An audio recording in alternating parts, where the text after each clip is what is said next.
خلاصت کنم.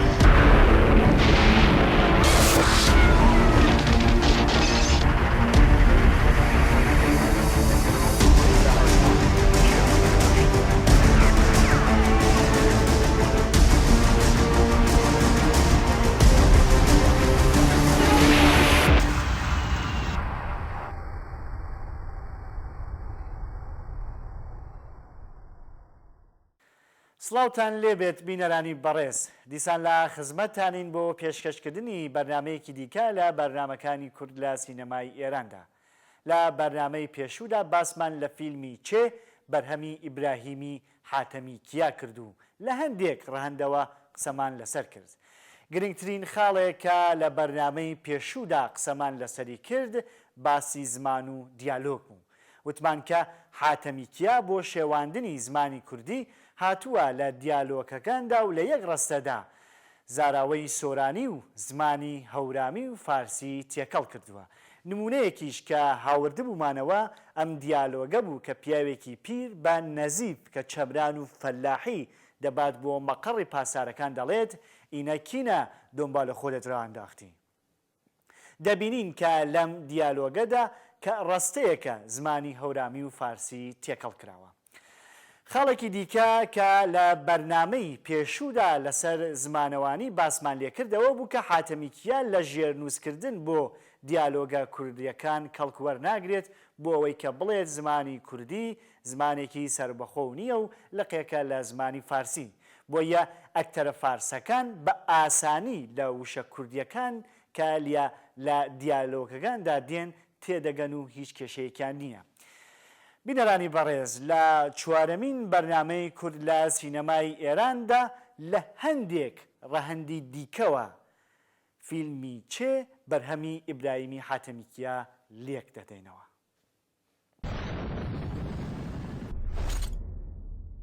لە دیمەنێک لە فیلمی چێدا دەبینین ئەو باڵەفڕەی کە هاتووە بریندارەکان ببات یەکێک لە فڕۆکەوانەکان لەلایەن هێزی پێشمەرگەوە دەکوژرێت و ئەمە هۆکارێکە بۆ ئەوەی کە باڵەفڕەکە بدات لە شاخەکە و بکەوێتە خوارەوە و دواتر چەند دیمەنێکی زۆر دڵتەزێن بخڵقێت. خودی چەمران لە وتوێژێکدا چەند ڕۆژ دوای ئەوەی کە پاوە لەلایەن کۆماری ئیسلامیەوە داگیر دەکرێتەوە ئاماژە بەوە دەدات کە باڵەفڕەکە تووشی کێشەی فەنی بووە. بەڵام حاتەمی کیا بوو ئەوەی کە کاریگەری دراماتیک زۆرتر بکات و باشتر بتوانێت سیمای پێشمەرگە و بزوتنەوەی ڕزگاری خوازی کوردستان ناشین بکات لە فیلمەکەیدا وانیشان دەدات کە پێشمەرگە فڕۆکەوانەکە بریندار دەکات و دواتر دەکوژرێت و ئەمە هۆکارێک بووە بۆ خوڵقاندنی ئەو هەموو دیمەنە دڵتەزێنە. خلبانان هوانیروز که واقعا فداکاری‌های خیلی زیادی کردند در جریان پاوه حاضر شدند در زیر رگبار گلوله مهمات به ما برسونند و هنگامی که یک هلیکوپتر مهمات به ما میرسوند و بر زمین نشست و عده‌ای از کشته ها و مجروحین رو در داخل هلیکوپتر قرار دادیم، این هلیکوپتر هنگام صعود چون در یک راه باریکی کنار تپه برای فرودش پیش بینی کرده بودیم، پروانه هلیکوپتر با تپه برخورد کرد و شکست و هلیکوپتر مثل فنر بلند می شد و بر زمین می نشست و هر باری که از جای خودش بلند می شد و بر زمین می نشست پروانه کسی رو یا کسانی رو بر زمین می انداخت و می کشت و تقریبا همه نیروی ما در اونجا متمرکز بود و عده‌ای از بهترین دوستان ما فداکارترین مبارزین در همون لحظه به شهادت رسیدند. لوه هنگه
لەم بەشە لە بەرنامەکەدا باز لەسەر شەخسیەت پەردازی دەکەین بۆ ئەوەی کە باشتر لە شەخسیەت پەردازی لە فیلمی چێدا تێبگەین سەرەتا پێویستە چاوێک بخشێنین بەسەر ژیانی واقعی چەمران و عنایەتی کە لەم فیلمەدا پێدەچێت مەبەستی کاک فواد مستەفا سوڵتانی ڕێبەری گیانبەختکردووی کۆمەڵە بێت.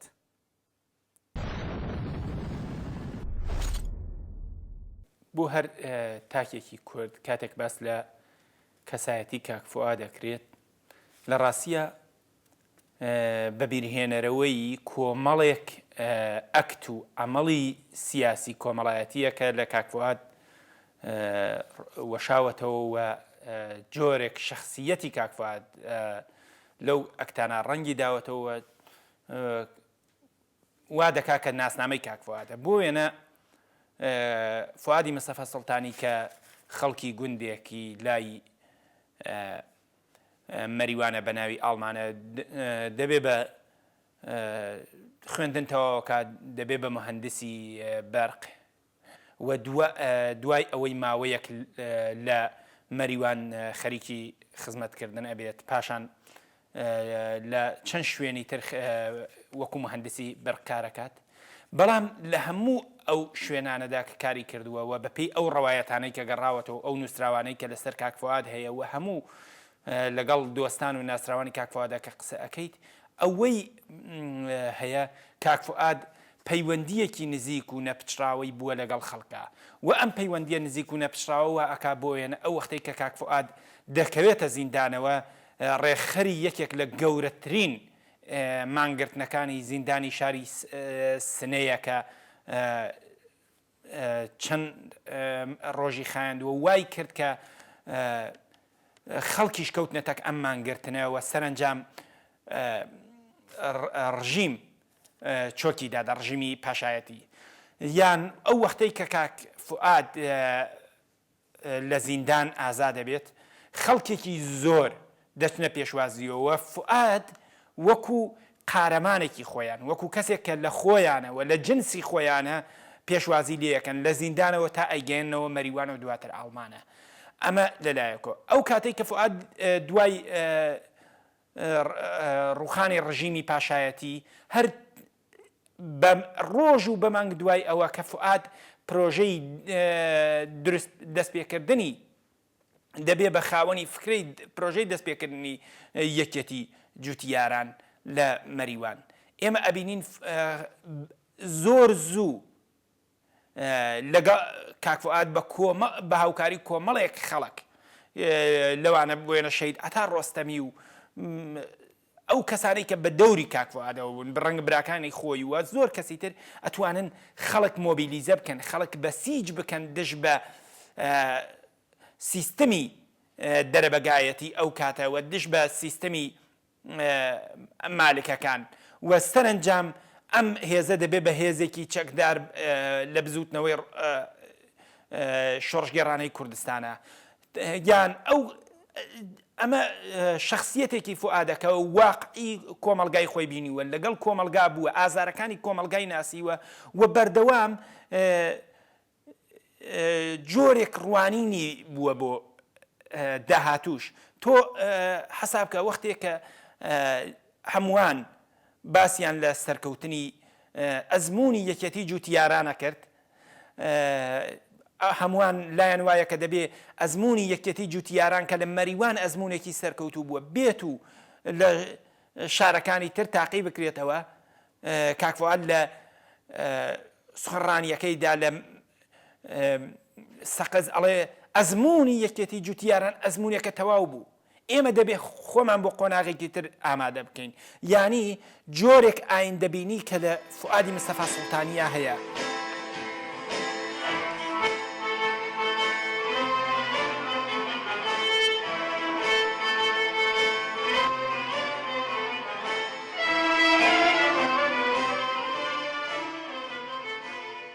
کاک فواد مستەفا سوڵتانی ساڵی 1949 لە گوندی ئاڵمانە سەر بە شاری مەریوان لە دایک بوو.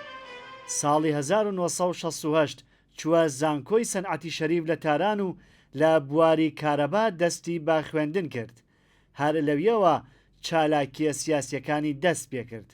ساڵێک دواتر لەگەڵ هەندێک لە ڕەفیقانی لە پاییزی 1968 ڕێکخراوێکیان پێکهێنا کە دواتر بە کۆمەڵە ناسرا. کاک فواد و هاوڕێکانی ڕۆڵێکی گەورەیان هەبوو لە ڕووناکردنەوەی زەحمەتکێشانی کوردستان لە ژێر زۆری دەستگای شای ئێران. لە ساڵی 1976 ساواک دەست بەسەری کرد، بەڵام ئەو لە بەندیخانە بوو بە سەرۆکی شۆڕشەکان و بزوتنەوە ناڕەزایەکانی ناو بەندیخانە. لە 1970 گەلاوێژی 1357 لە بەندیخانە ڕزگاری بوو. کاک فواد ڕۆڵێکی گرنگی لە پێشکەوتن و یەکگرتنی شەپۆلەکانی شۆڕشی دژە دەسەڵاتی شای ئێران لە شارەکانی مەریوان و سنە هەبوو. پێکهێنانی یەکێتی جوتیاران و چالاککردنی یەکەمین دەستەی پێشمەرگەکانی کۆمەڵە ئۆرگانی زەحمەتکێشانی کوردستان یەکێک بوو لە گرنگترین دەستکەوتەکانی کاک فواد لەو بوارەدا. کاک فواد لە ساڵی 1970 نۆی خەرمانانی ساڵی 1358 بەدەستی هێزەکانی حکوومەتی ناوەندی ئێران لە شەڕێکی نابەرامبەردا گیانی بەخت کرد. لە ڕاستیە بە کۆمەڵێک ئەفسانە کە دروستیان کردووە، بە کۆمەڵێک ئەفسانە کە دروست کراوە فقط ئەفسانەیەوە، هیچ بنیادێکی واقعی نییە. دەیهەوێت دکتۆر عنایەت بە هەمان کاک فواد بشبێنێ. بۆ وێنە ئەفسانەی ئەوە دروست کراوە کە گوایە کاک فواد و چەمران بە یەکۆ هاوڕێ بوون. من بەپێی ئەو خوێندنەوانەی کە خوێندومەتەوە، بەپێی ئەو متالعاتانەی کە کردومە، ئەمە لە ڕاستیە بە جۆرێک ئەفسانە دەبینیم. یەک، گوایە هاوکلاس بوون بە هیچ شێوەیەک وانە. کاک فواد لە سەنعەتی شەریف دەرسی خوێندووە، بەڵام چەمران لە دانشکدەی فەنی تاران بووە، یعنی دوو دانشگای جیاواز. یەک. دوو، گوایە بە یەکەوە کۆمەڵێک تەجربەی مبارزاتیان بووە. هیچ شتێک نییە لە بینی فوادی مەسافە سوڵتانی و چەمرانە بیان کا بە خاوەنی تەجربەیەکی مبارزاتی. فواد هەر لە ساڵی 1348ەوە کە یەکێک لە دامەزرێنەرانی کۆمەڵە بووە، دەبێت بە خاوەنی ئایدیایەکی بەهەڵگری ئایدیایەکی چەپەوە چەپە، کەسێکی مارکسیستەوە، یەکێک لە ڕەهبەرانی جنبشی چەپە لە کوردستانی ڕۆژهەڵات و عەمەڵەن نەتوانین یەکێک لە کارکتەرە دیارەکانی جنبشی چەپە لە ناو خوێندکارانە ئەمە ئێرانە. ئەمە کارکتەرێکی. بەڵام کارکتەری چەمران چییە؟ کارکتەری چەمران کارکتەرێکی تێکشکاوی ئیسلامی کە ئەو کاتێک کە لە ئامریکایە تووشی تەناقوزێکی نێوانی شخصیەتیە بێت لایەکۆ لە سنەت و لایەکۆ ناتوانێت ئەو تەجربە ئەو فەزا ئامریکا هەزم بکات و دەکات کە پەنا دەباتەوە بە قەوڵی ئەو شتێکی خۆی پێ ئەڵێ جەهاد دێکی و دەچێتە لوبنان لەوێ شەڕەکات و ئەو شتەش کە لە ئەکسەکانی چەمرانە دەرکەوتووە و لە ئینەکانە دەرکەوتووە. تەنانەت چەمران ئەو کاتەی هێرشەکاتە سەر کوردستان بە جۆرێک جلەوە هێرشەکاتە سەر کوردستان کە لە لوبنانە ئەو جۆرە جلەی کردووەتە بەری نەک ئەو جلە سپاییە. بە هەموو ئەو ئەفسانانە کە دروست کراوە لە ڕاستیە هیچ بنەمایەکی نییە. فواد و چەمران هیچ هاوڕێیەتیەکیان نەبوو، ئەسڵ خاڵێکی هاو بەش نەبووە. تۆ یەکێک لە بنەماکانی هاوڕێیەتی کە هاوڕێیەتی دروست دەبێت خاڵی هاوبەشە، دەبێت شتێکی هاوبەش بووێ. چ شتێک خاڵێکی هاوبەشە لە نێوانی کەسێک کە خاوەری بیرۆڕایەکی چەپ شۆڕشگێڕانە و دژە کۆنسەرواتیزمە لەگەڵ کەسێکە کە خاوەنی ئایدیای کۆنسەرواتیزمە. ئەمە لێنە. بەڵام لە ڕاستیە حاتەمیکیە دەیەوێت ئەو کەسایەتیە بخڵقێنە کە ئەمە بەڵێ ئەمە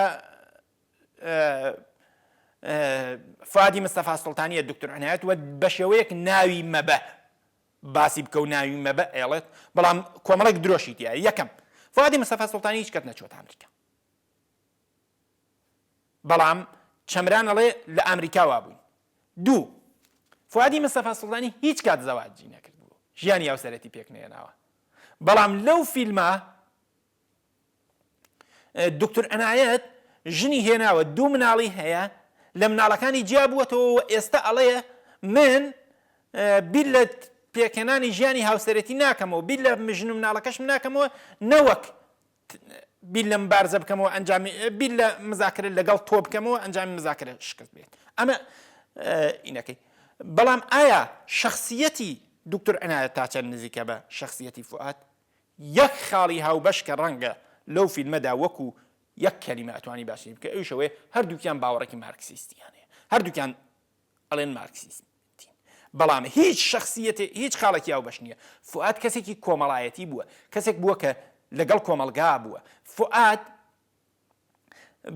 بە پێچەوانەوە فوادێک کە لە فیلمی چیان نیشانە درێکە شەرخوازە هێرشەکاتە سەر نەخۆشخانە هێرشەکاتە سەر لە ئەخیری فیلمەکەەوە هێرشەکاتە سەر ئەو قەڵاو ئەو بینایی کە گوایە خەڵکی پاوەی تێداسین نە فواد خاوەنی ئایدیای کۆچی مێژووی مەریوانە کە یەکێک لە گەورەترین حرەکەتەکانی حرەکەتە مەدەنیەکانە لە کوردستانی ڕۆژهەڵات و ئەسان توانین بڵین لە ڕۆژهەڵاتی ناوەڕاستە و یەکەم جارە کورد تەجربەی مۆدێڕن بوون ئەکات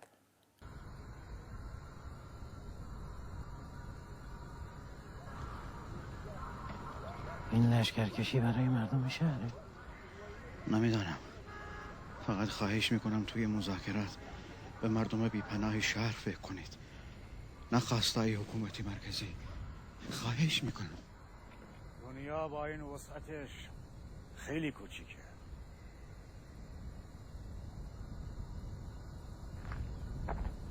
درست میبینم؟ شما دکتر عنایتی هستی؟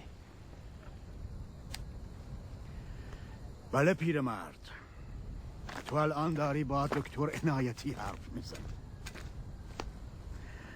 مذاکره محرمانه است اجازه ادهی تنیا بوین؟ بخشی دکتر عنایتی من که قریبه نیم سالن نیایش سازمان ملل نیویورک چیزی یادتان مانده؟ بله تحسن دانشجوها به خاطر سفر شاه یک کتک مفصل از پلیس خوردی آره ولی به اندازه تو مشهور نشدم شبکه‌های تلویزیونی تو رو بیشتر از من قهرمان کردن پلیس میکشیدت تو چسبیده بودی به زمین اون موقع ها چپ بودی هنوزم مارکسیستی؟ هنوزم اگر امیدی برای رهایی خلق باشه بی چپ ها هستن که پرچم دارن تو چی؟ هنوزم سمجی و کل شق؟ نمیدونم شاید از حقت بود از اون شرکت تحقیقاتی اخراجت کنن اسمت چی بود به لب؟ اگر اخراج نمی شدم که الان اینجا نبودم اینجا هم اگر کل شقی کنی اخراج میشی اونجا من یه غریبه بودم دکتر اما اینجا سرزمین منه مگه غریبه بودی پس چرا زن آمریکایی گرفتی؟ الان کجا؟ با خودت آوردیش ایران؟ پس حداقل یه درد مشترک داریم منم با 2 بچه مجبور شدم تو بچه داری ما برای مذاکره حتما داری بله یه دختر 3 تا پسر یه دختر 3 تا پسر هنوزم بهشون فکر میکنی؟ برای چیزی که آزادی خواه وابستگی یعنی مرگ خانواده وابستگی میاره آدمو مجبور مذاکره میکنه ته مذاکره هم که یعنی تسلیم بله اما مذاکره برای مردم بەڵام لە فیلمی چێدا بەگشتی شخصیەتی چەمران بە پێچەوانەی شخصیەتی واقعی چەمران نیشان دراوە لە چێدا چەمران کەسێکە کە بەرجلی مەدەنیەوە و لە کاتێکدا چەکی بەدەستەوە نییە دێتە ناو شاری پاوە حاتەمیکیە هەر لە سەرەتاوە ئاماژەکان بەو ئاراستەیە دەبات کە چەمران بۆ شەڕکردن نهاتووە بۆ پاوە کاراکترێکی ئارام و لەسەرخۆ کەم قسە دەکات و بەردەوام بیر دەکاتەوە کاتێک لەگەڵ تیمسار فەلاحی و منداڵەکە و 2 کەسی دیکە بەرەو مەقڕی پاسدارەکان دەڕۆن دەبینن کە گوێدرێژێک بریندار بووە و یەکێک لە هاوڕێکانی چەمران دەیەوێت کە بیکوژێت بەڵام چەمران بەرگری لەو کارە دەکات و دەڵێت کە کوشتن کاری ئێمە نییە.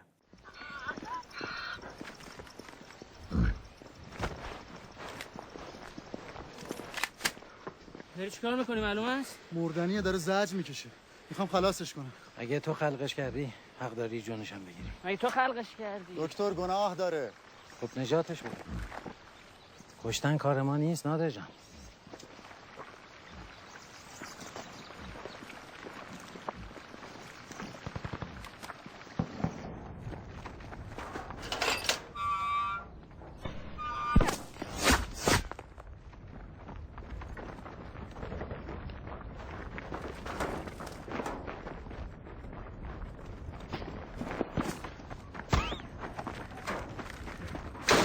ئایا ئێستا هەر ئەو دەسەڵاتەی چەمران نییە کە ئەسپی کاسبکارانی کورد کە بۆ بژێوی ژیانیان ڕویان کردووە لە سنوورەکان بە دڕندانەترین شێوە دەکوژن و ڕۆژ نییە لەسەر سنوورەکان بە بیان و گەلێکی جۆراوجۆر تەقە لە کۆڵبەران و کاسبکارانی کوردنەکەن؟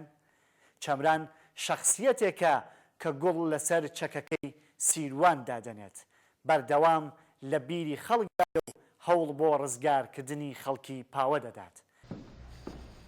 آقای دکتر چمران اگه دست من باشه ملافای خونی روی زخمی ها رو جمع میکنم میبرم روی پشت بوم آویزون میکنم که اونا بدونن بیمارستان منطقه بیطرفیه.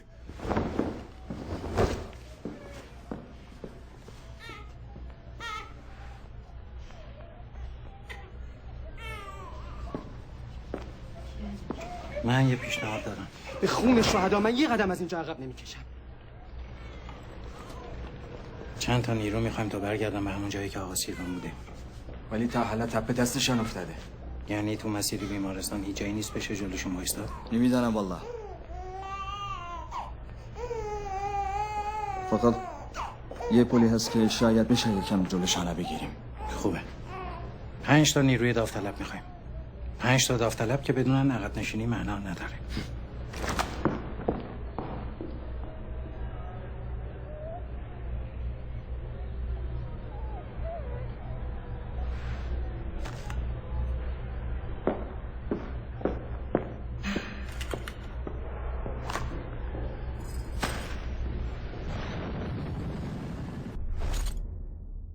لە ڕاستیە جۆرێک ناوی فیلمەکە بۆ من کۆمیکە چێ بۆ هەمومان چێ گوارا دێنێتەوە بیر حاتەمیکیە و دەستگای فکری پشتی فیلمی چێ دەیهەوێت ئەوە نیشان بدا کە شەخسیەتی چەمران نزیکە بە چێ گوارە بەڵام ئێستا باسەکەم کە لە ڕاستیە جۆرێک کۆمیکەوە هیچ شتێکی تری نییە. ئێمە ئەزانین چگوارە بۆ ڕزگارکردنی خەڵکی چەوساوە دژ بە دەسەڵاتە ئەمپریالیستیەکان دژ بە دەسەڵاتە زاڵم و مستەبدەکان لە قدرەتی خۆی لە پزیشکبوونی خۆی ئەگوزارێت ئەچێت لە چەند وڵات بولیوی ئارژانتین کوبا لەمانە مبارزە ئەکات و ئامانجی ئەو لە مبارزە ڕزگاریە بەڵام چەمران دێت چی ئەکات چەمران دێت داگیر ئەکات چەمران وەک هێزێکی داگیرکەر دێتە پاوە و دواتر شارەکانی تری کوردستان جیاوازی نێوانی چەمران و گەورەترین جیاوازی نێوانی چەمران و ئەو چەمرانەی کە لە فیلمەکان نیشاندراوە ئەوەیە چەمران تەبیعەتەن تند و تیژاو کەوتووە لەبەرەوەی ئەو وەختەی لە ئامریکا بووە تووشی پارادۆکسی شەخسیەتیە بێت تووشی پارادۆکسی شەخسیەتێ بێ ولا جۆرێک شەخسیەتێکی تێکشکاوی لێ دروستە بێت کە ئەنجامی ئەم تێکشکانە لە خشونەتە دروست ئەکەوێتەوە. حامد عەبدولسەمەد باس لە یەک شت ئەکات لە کتێبێکیە باس لەوە ئەکا کە شەخسیەتێک کە تێکەشکێنرێ احتمال هەیە بکەوێتە تەوە بە شخصیەتێکی ڕادیکاڵیستی ئیسلامی توندوتیش کە ئەو لە کتێبی ئەسر زەوالی ئیسلامیەکەیە کە باس لەوەکە سەردەمی ئاوابوونی ئیسلام لە ڕاستیە شخصیەتی چەمران شخصیەتێکی تووشی تەناقز بووی ئەوەڵ جار تێکشکێنراو و ئەمجا دەیهەوێ هویەت بۆ خۆی دروست بکاتەوە هویەتەکەی لەسەر ئەساسی توندوتیشی دروستیەکاتەوە ئەو دەچێتە لوبنان شەڕەکات لەبەرەوەی خۆی بەوە ئەبینێتەوە کە دەبێت دفاع بکات لە ئەو ئایدیا ئیسلامیەی کە هەیەی لەو فیلمە بەردەوام باس لەوە کرا پێشمەرگە بە مهاجم ناوە برێ وشەی مهاجم بەرامبەر بە پێشمەرگە بێتە کارەوە یعنی کەسێکە هێرشەکاتە سەر کوردستان پێشمەرگە هێرشی نەکردوێتە سەر کوردستان پێشمەرگە خاکی خۆی بووە پێشمەرگە خاکی خۆیەتی خەریکە دفاعی لەکە حەقی خۆی هەوێت وەک بەپێی کۆنڤانسیۆنی مافی مرۆڤ حەقی ملی و حەقی ئینسانی خۆی ئەوێت بەڵام هێزێک هاتووە داگیریەکەات حاڵەتی کۆمیک لێرەیە تەنز لێرایە کە هێزێکە خۆی هێرشەکاتە سەر کوردستان و لە فەرمانەکەی خومەینیە دەڵێت کە لەو فیلمەشە لە ئەخیری فیلمەکە هێرش بکەن بە هەرسێ هێزەکە هێرشەکە دەریایی ئاسمانی زەمینی هێرش بکەنە سەر کوردستان بەڵام هێزێکە مەدافع بە مهاجم ناوە برێت و لەو فیلمە ئەگەر سەرنج بدەیت ژمارەی پێشمەرگە ژمارەیەکی هەزاران کەسیە چا ئەگەر ئێمە و هەموو هێزەمان بوایەت ئەو ئێمە هەموو هێزە چریکەمان بوایەت بۆ وا دەبوو ئەی ئەم هەموو هێزە چریکە چۆنە بە فەرمانێکی ڕادیۆیی نقم ئەبن لە ئەخیری فیلمەکۆڵێ ئەزغار ڕوو بە قەڵ چەمران ئەڵێ خومەینی ئەسایش راپەرداشت یعنی شخصیەتی خومەینی لەگەڵ موسا بەراورد دەکاتەوە و بە فەرمانێکی و ئەو دەنگە لەگەڵ فەرمانی کێوی تووری یا معجزەیەکی ئاسمانی بەراورد دەکرێتەوە کۆ گوایە ئەو ئەساکەی هەڵگرت و ساحیرەکان لایەنی بڵێن پێشمەرگەکان هەڵاتن شخصیەتی چێ این چەمران لە فیلمی چیە لە ڕاستیە شخصیەتێک نییە کە بە پێچەوانە چەمران بۆ کوشتن هاتووە چەمران بۆ ئەوە هاتووە سەرکوت بکات چەمران بۆ ئەوە هاتووە بکوژێت نەک بۆ ئەوەی بڵێ کاری ئێمە کوشتن نییە و ئەو وەختەش لە ئەوڵەوە لە چەند ڕۆژی ئەگەر حازر بە مزاکرە بوون ڕژیم بە ئام بەگشتیەوە بە تاڵەقانیشەوە بە هەمویانەوە حازر بە مزاکرە بوون لە زەعفە حازر بە مزاکرە بوون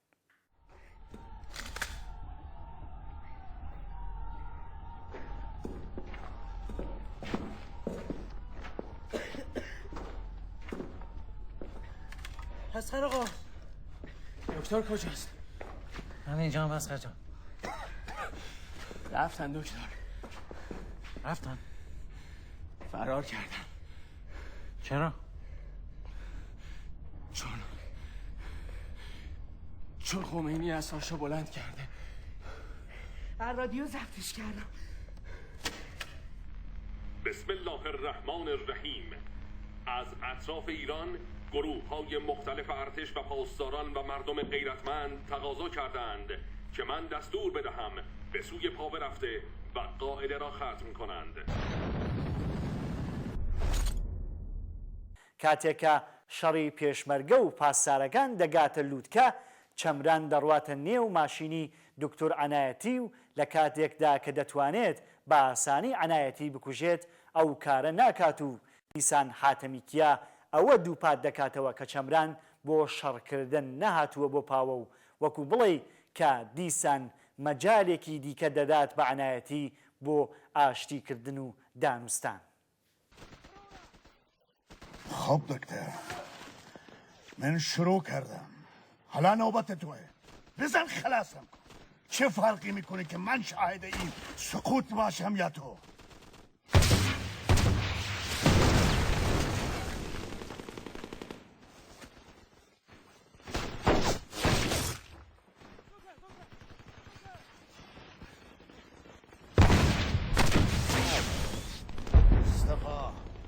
من دو راه بیشتر نمیشناسم، یا جنگ یا مذاکره. خلاص. هیچ براتون نیستون تو زن و بچه و مجروح و حتی رفقای اسیرتون گرفتارن. این دیگه بدشانسی اوناس، اسیر کسایی شدن که تسلیم شدن بلد نیستن. این حال یک پیشنهاد دارم. تو زندانی های ما رو آزاد کن، منم زن و بچه ها و زخمی ها رو تحت الحفظ تحویل میگیرم. تحت الحفظ؟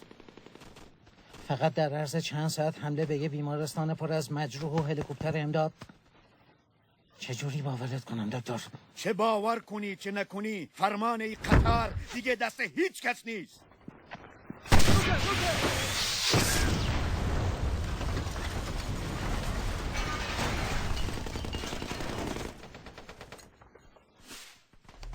به جان گلارم قسم، دخترم را میگم، یادته؟ تو میشناسیش، دیدیش، بغلش کردی.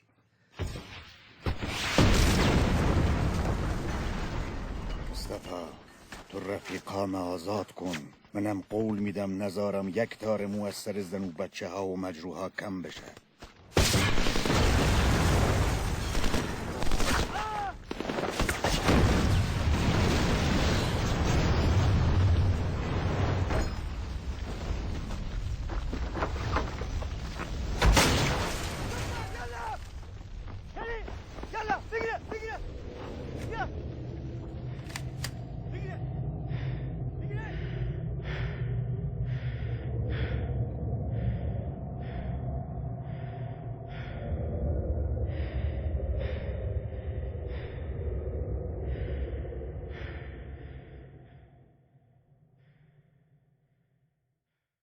ئێمە لە هەر فیلمێکە ئیسلاحەن لەم چەشنە فیلمە ئەکشنانە ئەگەر حسابیکەین ئێمە قارەمانێکە بینین و زەدە قارەمانێک کە لە ڕاستیە بە قەوڵی لینچ قارەمان ئەکرێ جێگەی خۆی بگۆڕێت، شتێکی نسبیەوە دەکرێت ئەو کەسەی بە قارەمان ناسراوە بێ بە زەدە قارەمان.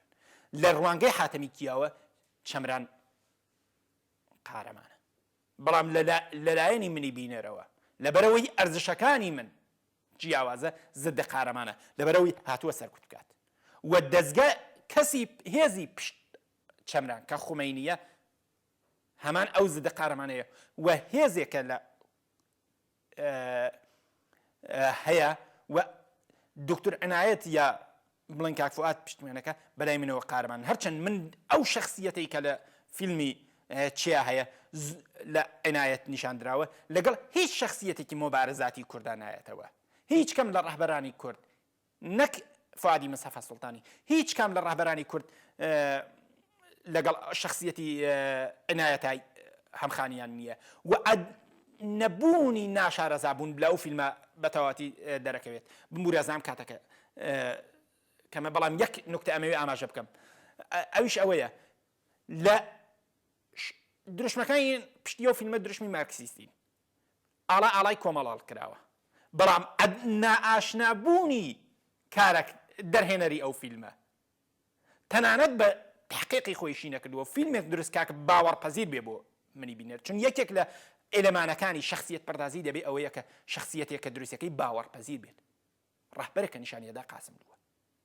قاسم لوو ئێمە مەزانین ڕەهبەری حیزبی دموکراتە.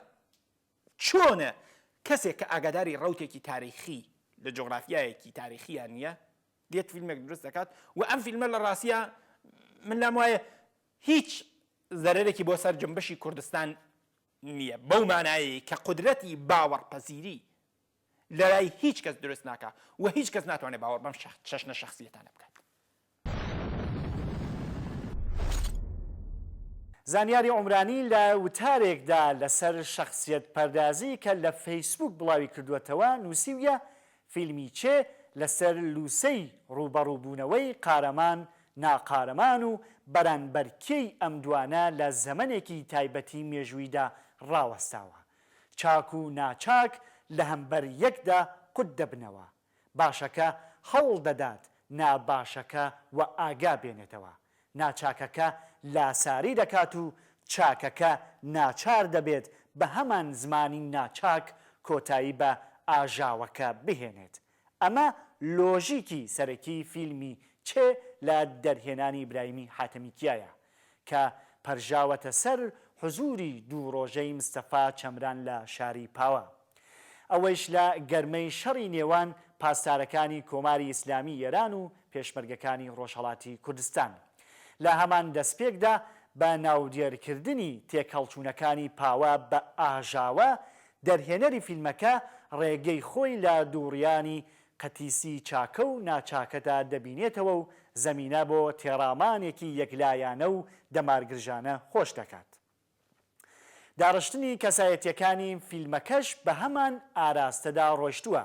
مستەفا چەمران وەکو کەسایەتی باشی فیلمی چێ چریکێکە بوێر تێگەیشت و بێدەنگ کامیشە لە گێژاوی خەیاڵ و هرز و ڕاماندا ڕۆچووە. ڕوومەتی میهرەبان و ناتوندوتیژە لەسەر خۆیە و هەر هەموو ئەو تایبەتمەندیانەی هەیە کە لە دکتۆر عنایەتی دڕندەخ و جیای دەکاتەوە. عنایەتی وەکو کەسایەتیەکی لە خۆبایی و خۆبەزلزان کە ساویلکانە لە مارکسیزم تێگەیشتووە و لەهجەیەکی تۆخ و ناحەزی کوردی هەیە نوێندراوەتەوە. عنایەتی بە وتنەوەی دروشمی قەشمەرانە دەقیڕێنێ گوایە چەپە و مارکسیستە. ئەمەیە شێوازی داڕشتنی کەسایەتیەکانی فیلمێکی سەرکەوتوو. کامانن ئەو لایەنە تێکپرژاوانەی کەسایەتیەکان کە تا ناخی کون و کە لە بەرە شاراوەکاندا ڕوودەچن. چەمران یاشتی خواز لە تارانەوە هەڵدەستێ و بە پشبەستن بە ژیری و زانایی خۆی ئەرکدار دەکات کە دەسماڵ سوورێکی بەلاڕێدا ڕۆیشتووی وەکو عنایەتی بە زمانێکی نەرمونیان وەخەبەر بێنێتەوە. پرسیارەمەیە کەسایەتیەکی ئاوەها چۆناوچۆن دەتوانێت لەسەر کورسی دانوستاندا گوێ بۆ داواکاریەکانی لایەنی بەرامبەردا ڕابگرێت. ئایا ئاشتی خوازبوون بە لەبەر نەکردنی جلوبەرگی سەربازی دێتە دی؟ ئاشتی خوازبوون وەکو کڕینی کۆکاکۆلا لە فروشگا وایە؟ بۆچی کۆ پێشمەرجەکانی ئاشتی خوازی لە گێڕانەوەی فیلمی چێدا نابیندرێن؟ لە یەک گرتەی فیلمەکەشدا پرسیار ناکە ئەم کوردە ئاژاوەچی و دەسماڵ سوورانە چیان دەوێت؟ وەک کاکزانیار ئاماژەی پێداوە دەبینین کە کامێرا زۆر بە کەمی دەڕواتە ناو پێشمەرگە. فیلمێکە بە چەند ڕستەیەکی کورد لەسەر کوردە جیاخواز و ئاژاوەگێڵەکان دەست دەکات و بە پەیامی ئایەتوڵا خومەینی لەمەر ناردنی سپا و هێزی شەڕکەر بۆ کوردستان و کۆتاییان بە ئاژاوەکە لە ماوەی 24 کاتژمێردا کۆتایی پێدێ. چۆناوچۆن بانگەشەی هەوڵی ئاشتی خوازانە بۆ دانوستان دەکات. بەم جۆرە ئاپاراتۆسی بەرزکردنەوە و سازکردنی پیرۆزیە دڵخوازەکان لە سیستمێکی ئیسلامیدا بە زەقکردنەوەی چەمک و کەسایەتیەکان لە ڕێگای وەزارەتی پەروەردە و میدیاکاندا هەوڵ بۆ بەرسازدانی گوتارێکی تایبەت و پەراوێز خستنەوەی گوتارێکی ناتەبا دەبات. ئەمە لایەنی بەرامبەریش دەگرێتەوە. کوردەکان جاش و باش پێناسە دەکەن و باشەی کوردەکان دەبێتە هەمان ئاژاوەچی و جیاخواز و دەسماڵ سووری ئێرانیەکان.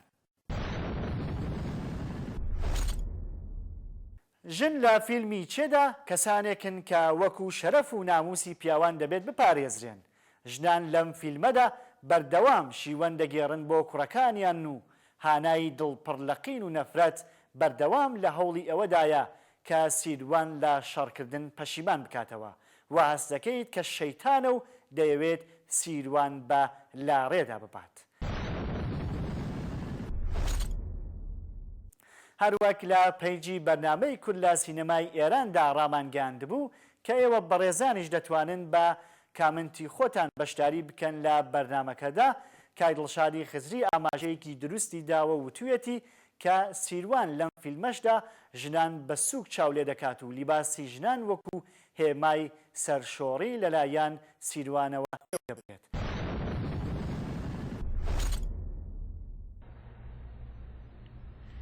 سیروان سیروان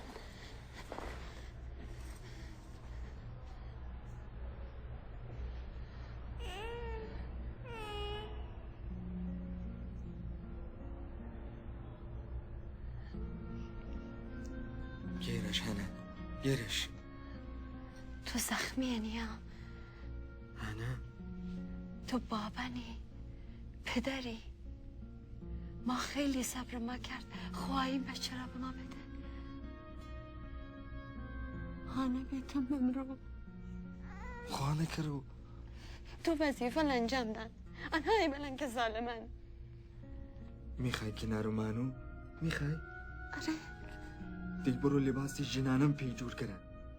سیروان هنه اگر الان نلو عمر سرم پایینن.